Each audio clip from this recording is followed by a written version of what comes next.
Alexandria का light house क्यों बनाया गया?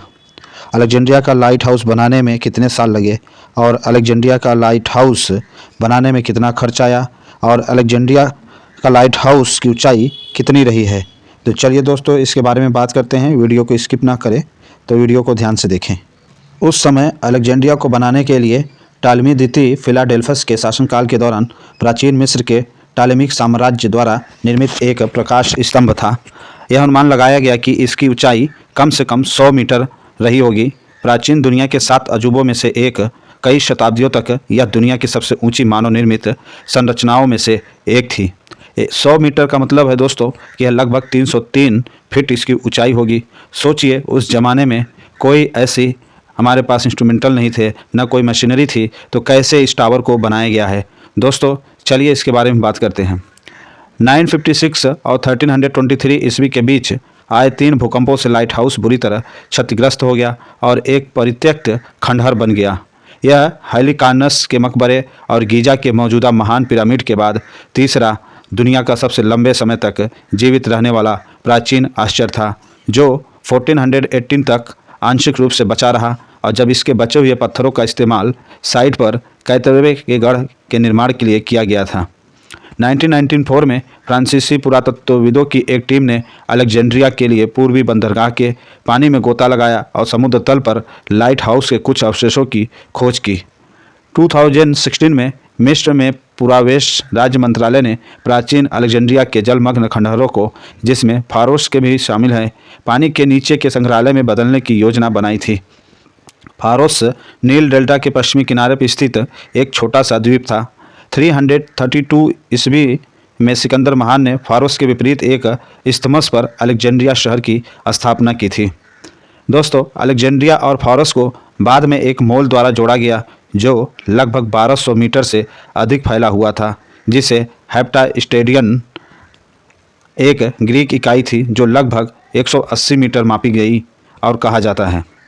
आगे अगर इसके निर्माण की बात करें तो लाइट हाउस का निर्माण 3री शताब्दी ईसा पूर्व में किया गया था। सिकंदर महान की मृत्यु के बाद टालमी प्रथम ने 305 ईसा पूर्व में खुद को राजा घोषित किया और उसके तुरंत बाद ही उसने इस टावर का काम शुरू करवा दिया था। इस टावर का निर्माण उनके बेटे टालमी द्वितीय फिलाडेल्फस के शासनकाल के दौरान लगभग 12 साल लगे इसे बनाने में, और प्रकाश शीर्ष पर एक भट्ठी द्वारा उत्पादित किया गया था। और कहा जाता है कि यह टावर ज़्यादातर चूना पत्थर और ग्रेनाइट के ठोस ब्लॉकों के साथ बनाया गया था। और ये टावर क्यों बनाया गया था? ऐसा कहा जाता था कि समुद्र में जो जहाज़ अगर दूर से आ रही हैं तो उसे देखने के लिए उस पर एक लैंप लगा हुआ था, ताकि उसे जो जहाज़ आ रही हैं तो उसे पता चले कि ये निकट है, ये हम लोग उसके शासन के समय में जो राजा का जो किला टाइप था उसके पास ये बना हुआ टावर था, ताकि उसको आसानी से देखा जा सके और रात को अनुमान लगाया जा सके कि हम समुद्र में कितने दूर हैं और हमें अच्छे से पता चल सके। लाइट हाउस के निर्माण में उपयोग किए गए बलुआ पत्थर और चूना पत्थर के ब्लॉकों का वैज्ञानिक रूप से विश्लेषण किया गया, ताकि पता लगाया जा सके कि उसकी उत्पत्ति कहाँ से हुई। और खनिज और रासायनिक विश्लेषण और अलेक्जेंड्रिया के पूर्व में रेगिस्तान में वाडी हम्मामत खदानों की ओर इशारा करता है। भूकंप से हुए नुकसान कई बार मरम्मत के बावजूद लाइट हाउस के अरब विवरण सुसंगत हैं और दी गई ऊंचाई 30 गुना 30 मीटर वर्गाकार आधार पर 103 से 118 मीटर तक केवल 15% इसकी भिन्न होती थी। लाइट हाउस का निर्माण हल्के रंग के पत्थर के बड़े ब्लॉकों से किया गया था और इस टावर को 3 मंजिला पतला स्तरों से बनाया गया था। एक केंद्रीय कोर के साथ एक निचला वर्ग तथा मध्य अष्टकोशीय खंड और सबसे ऊपर एक गोलाकार खंड बनाया गया था। आगे और बात करें दोस्तों, तो लाइट हाउस का सबसे पुराना विवरण अरब यात्री अबू हग्गग यूसुफ इब्न मोहम्मद अल बवाली अल अंदालुसी से मिलता है, जिन्होंने 1166 ईस्वी में अलेक्जेंड्रिया का दौरा किया था। बलावी ने लाइट हाउस के आयताकार शाफ्ट के अंदरूनी हिस्से का विवरण और माप प्रदान किया है। बलावी ने बताया कि लाइट हाउस का आधार प्रत्येक तरफ 45 लंबा है, जिसमें कनेक्टिंग रैंप 600 धीरा लंबा और 20 धीरा चौड़ा है। 1303 के क्रेते भूकंप द्वारा विनाश के बाद लाइट हाउस के बाद के विवरणों में इब्न बतूता एक मोरक्को के विद्वान और खोजकर्ता शामिल हैं जो 1626 और 1649 में अलेक्जेंड्रिया से गुजरे थे।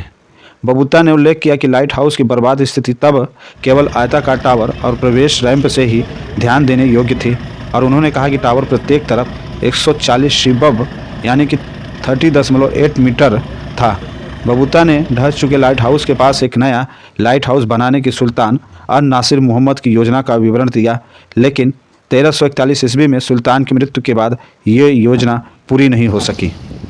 अगर इसके विनाश की बात करें तो 796 और 951 में आए भूकंपों के कारण लाइट हाउस आंशिक रूप से टूट गया और क्षतिग्रस्त हो गया, और उसके बाद 956 के भूकंप में संरचनात्मक पतन हुआ और फिर धीरे धीरे 1303 और 1323 में फिर भूकंप आया। और भूकंप दो प्रसिद्ध टेक्टोनिक सीमाओं अफ्रीकी अरब और लाल सागर दराज क्षेत्रों से फैलते हैं जो क्रमशः लाइट हाउस के स्थान से 350 और 520 किलोमीटर दूर हैं। इसी तरह से पुरातत्व अनुसंधान और पुनः खोज ने फारस द्वीप के लोग जहाज़ों को नष्ट करने वाले थे, इसलिए टालमी प्रथम सबसे पहले ज्ञात लाइट हाउस में से एक, सभी लाइट हाउस सबसे महान और सबसे प्रसिद्ध भी थे। इसे 285 ईसा पूर्व में मिस्र के अलेक्जेंड्रिया शहर के बंदरगाह पर एक द्वीप पर प्रवेश द्वार के तौर पर बनाया गया था। यह लाइट हाउस, जिसे अलेक्जेंड्रिया का फारस भी कहा जाता है, और यह 1500 साल तक यह टावर खड़ा रहा जब तक कि यह भूकंप में नष्ट नहीं हुआ। रोम के लोगों ने रोम से सुदूर ब्रिटेन के डोवर जैसे कई बंदरगाहों पर लाइट हाउस बनवाए थे।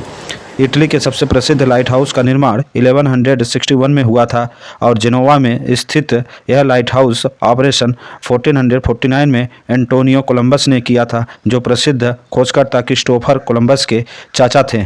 आधुनिक समय में 17वीं शताब्दी तक बड़े पैमाने पर लाइट हाउस का निर्माण नहीं हुआ था।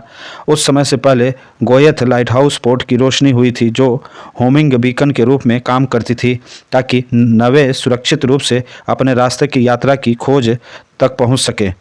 हालांकि 17वीं सदी की शुरुआत में जैसे जैसे समुद्र में यात्राएं बढ़ी, जहाज़ों को खतरनाक चट्टानों और धाराओं से आगाह करने के लिए प्रमुख कोस्ट लाइट हाउस बनाए गए, और 18वीं सदी में ब्रिटेन के अमेरिकी उपनिवेशों में 12 लाइट हाउस बनाए गए। पहला लाइट हाउस 1716 में बोस्टन हार्बर में बनाया गया था, और 1900 ईस्वी तक संयुक्त राज्य अमेरिका में तट और बंदरगाह दोनों प्रकार के लगभग 1000 लाइट हाउस बनाए गए थे।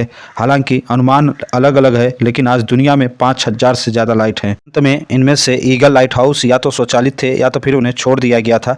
इलेक्ट्रिक बीकन के उपयोग से पहले लाइट हाउस कीपर को गैस बीकन जलाए रखा जाता था, और रिफ्लेक्टिंग मिरर को साफ करना होता था, और टावर के दर्शन से कालिक हटानी बंद कर दी जाती थी। स्वचालित ये लाइटें नेविगेशन के लिए किया जाता था।